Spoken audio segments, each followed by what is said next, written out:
Every year, teams enter a season with expectations, though those expectations can vary. Sometimes a team has aspirations of winning a title. Others, it's a younger team hoping to suddenly emerge into a serious playoff threat. Or in other instances, it's just prioritizing gradual progress. What I'm looking for here are teams who will outperform their projected regular season win totals. Various outlets release these every year, and I thought it would be fun to assess 5 teams who, in my opinion, should exceed those projections. Now, without further ado, let's get to the teams. Things couldn't have gone worse for the Detroit Pistons last year. They had the worst season in franchise history and had an NBA record setting 28-game losing streak in the middle of it. Yet, I think they're going to exceed the 25.5 win total some project for them. The first thing that's encouraging for an improvement is that the Pistons this year have a head coach that we know is mentally and emotionally invested in the job. Second is the Pistons lacked shooting and made a point to address that this offseason. This should open up space for Cade Cunningham, who, despite the team's struggles, showed flashes you'd want to see from a potential all star.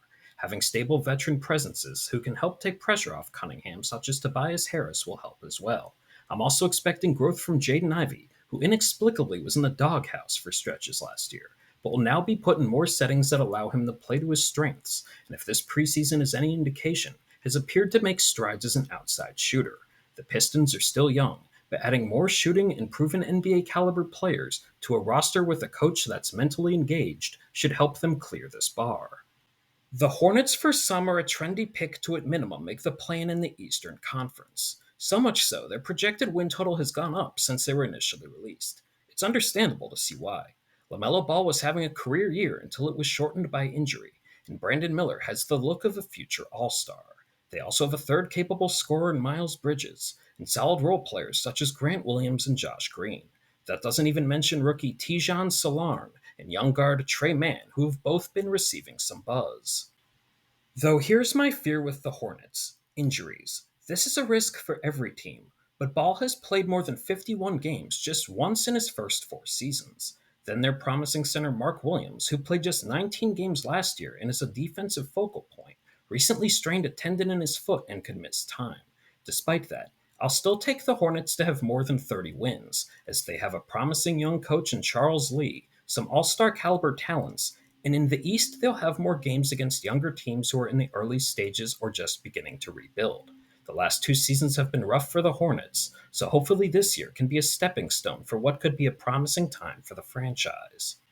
The Memphis Grizzlies made NBA history last year, and not in a good way. If you add up all the games their players missed, it was a record 578. As a result, the Grizzlies used 51 different starting lineups and set another record using 33 different players over the course of the season.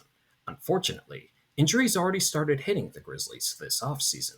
2 bright spots from last year in Vince Williams Jr. and Gigi Jackson are already sidelined with injuries that will go into the regular season. Though the Grizzlies' most important players figure to be more available, Ja Morant, between suspension and injury, was limited to just 9 games last year. In the games Morant played with Jaren Jackson Jr. and Desmond Bane, the team went 6-3.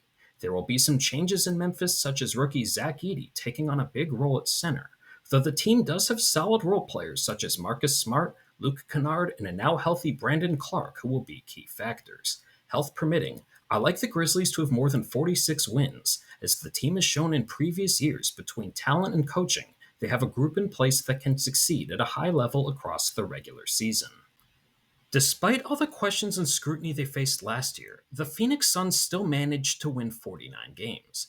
This year they're projected to win 46 and a half, which makes me wonder, why is this so low? Outside of the Western Conference being tough, my guess would be it's injury concerns. Kevin Durant in his age 35 season was still fantastic, but him playing 37 minutes a night while playing 75 games is a tough ask. Then Devin Booker and Bradley Beal have had stretches where they've struggled staying healthy, though the trio of Durant, Booker, and Beal playing together did outscore opponents by nearly 7 points per 100 possessions in 41 games they played together. The other reason I like this pick is the Suns' new head coach Mike Budenholzer. Say what you want about his postseason track record, but he has a system that works very well in the regular season, having won at least 59% of his games in 7 of his last 9 seasons as a head coach. The other interesting dimension Budenholzer brings is that the Suns will take drastically more threes this upcoming season after ranking 24th in attempts per game last year.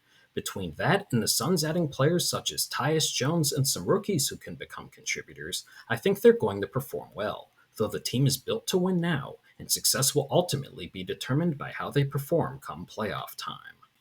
After winning 48 games last year, the projected win total for the Cleveland Cavaliers is 48.5. So essentially, this is asking if I think they can win one more game than they did last season. Health permitting, even in a tougher Eastern Conference, I'm going yes. The Cavaliers have their entire 9-man rotation returning, so they have continuity on their side, and are also coming off a year of bad injury luck.